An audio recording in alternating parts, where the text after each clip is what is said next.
राम राम रघुनंदन राम राम, राम राम भरताग्रज राम राम, राम राम रण कर कछ राम राम, राम राम शरणं भव राम राम, रामाय रामभद्राय रामचंद्राय वेदसे, रघुनाथाय नाथाय श्री सीताय पतये नमः। मनोजवं मारुततुल्यवेगं जितेन्द्रियं बुद्धिमतां वरिष्ठं, वातात्मजं वानरयूथमुख्यं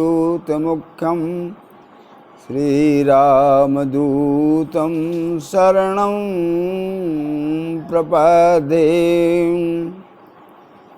तो सुर मुनि नाग नगर नर नारी, सोचहि सकल त्रास उर भारी। देवता मुनि नाग सारे नगरवासी मिथिला के सब जो है बड़े सोच में पड़ गए, बड़ी त्रास हो गई उनको। मन पछतात सिय महतारी, विधे अब सबरी बात बिगारी। और हमारी सुनैना भी जो है बहुत पछता रही हैं। भृगुपति कर स्वभाव सुन सीता, अरग निवेश कल्प समबीता। अब सीता जी जो है भृगुवर परशुराम के स्वभाव को सुन करके एक उनका आधा जो है निमेष भी कल्पों के समान बीता। तो सब है बिलो के लोग सब, जान जान की भीर, हृदय न हरस विषाद कछु बोले श्री रघुवीर। देखा कि सारे लोग डर रहे हैं और जानकी भी बहुत ही जो है दुख में है, हृदय में न हरस विषाद कछु। अब वो साधारण प्रभु उठे राम जी और फिर बोलते हैं, क्या बोले कि नाथ संबोधन वंजन हारा, हुई है कोई के दास तुम्हारा। आयसु काहे कही किन मोही, सुन रिसाए बोले मुन को ही। राम जी ने कहा, ना धन अर्थ अथवा जो है और कोई नहीं, मैं ही धनुष का भंजन करने वाला हूँ। हुई है को क्यों एक दास तुम्हारा, और हमेशा हमने जो है दास्ता स्वीकार की है। तो किनकी? विप्रधेन सुर संत हित लीन मनुज अवतार। हमने सब इन्हीं के लिए तो शरीर ये धारण किया है। अब मुझे आज्ञा दीजिए, मुझे करना क्या है। ये सुनकर के जो है परशुराम जी बड़े क्रोधित हुए और बोले, सेवक सो जो करे शिवकाई, अरे करनी कर करिए लड़ाई। बोले सेवक सेव्य भाव बिन भाव न तरह उर्गार, भजी राम पद पंकज ये सिद्धांत विचार। जो सेवक सावई सकोची, और निज हित चाहे तास मत पोची। अर्थात कुछ चाहता है, इसका कारण है कि इसमें धनुष में तो 3 चीजें मिल रही थी। कौन कौन? कुंवरी मनोहर विजय बड़ कीरत अति कमुनी। धनुष का तोड़ने वाला को 3 चीजें मिल गई थी। और उसमें जो तुम कह रहे हो सेवक सो जो करे शिवकाई, वो सेवा वही है कि जो सेवकाई करे। ऐसा नहीं कि जो लड़े वो कैसे सेवक हो सकता है।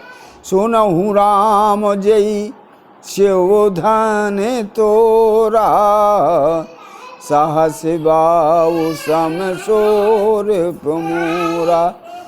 राम सुनो, जिसने भगवान शंकर के धनुष का खंडन किया है वो मेरा शास्त्रावर्जन के समान वैरी है। अगर तुमने काहे आयस काहे तो सो विले गाओ विहाय समाजा, न तुम्हारे जई हैं सब राजा। या तो समाज उसका परित्याग कर दे या वो खुद समाज का परित्याग कर दे। नहीं, अगर इसका ऐसा नहीं होगा तो सारे राजा मारे जाएंगे। ये घोषणा कर दी हमारे परशुराम जी ने। तो सुने मुनि बचन लखन मुस्काने, बोले परसु धरई अपमाने। मुनि ने के जो है अपमान हो गया, क्योंकि सुन मुन बचन लखन मुस्काने, हंस करके व्यंग किया तो बोले परसधरई अपमाने। और वो बोले परसधर की जो मर्यादा थी वो उन्होंने खंडित कर दी। कोई जब विशेष आदमी होता है उसके सामने अगर हंस के व्यंग भरी बात कहो तो उसका अपमान हो जाता है। और क्या बोले कि बहु धन ही तोरी लड़काई, कबहू ना सिर से कीन गुसाई। अब हमारे लखन लाल जी ने कुछ मार्मिक शब्दों का प्रयोग किया कि हम जब आपने जो है बहुत राजाओं के धनुष को एकत्रित किया था तो पृथ्वी हमें बालक के रूप में लाई थी और आपने कहा था कि क्षमा कर देंगे।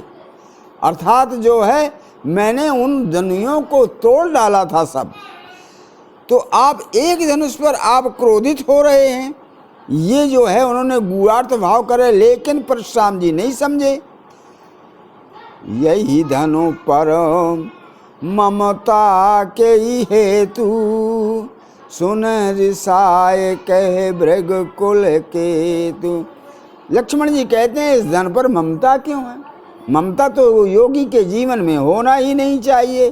तो ये सुनकर के बोले कि ममता, संसार में कोई ममता से क्या बचा है? कहते नारद शो विरंच शनकादि, अजय मुन नायक आत्मवादी, मोहन अंध कीन के ही, जो जग काम न चाओ न जेई, तृष्णा तन न कीन बोरा, कई के हृदय क्रोध नहीं दाह। ज्ञानी तापस सूर्य कब को विधि गुण आगार, कई के लोभ विडम्बना कीन। ये संसार में कोई ममता से बच नहीं पाया है। और तुम कहते हो कि इस ममता पर किस कारण से ममता है? ममता नहीं है, हमें ममता नहीं, योगी के जीवन में ममता नहीं होती। अर्थात लक्ष्मण को इस प्रकार से उत्तर देते हुए हमारे परशुराम जी बोले, श्री राम जय जय राम।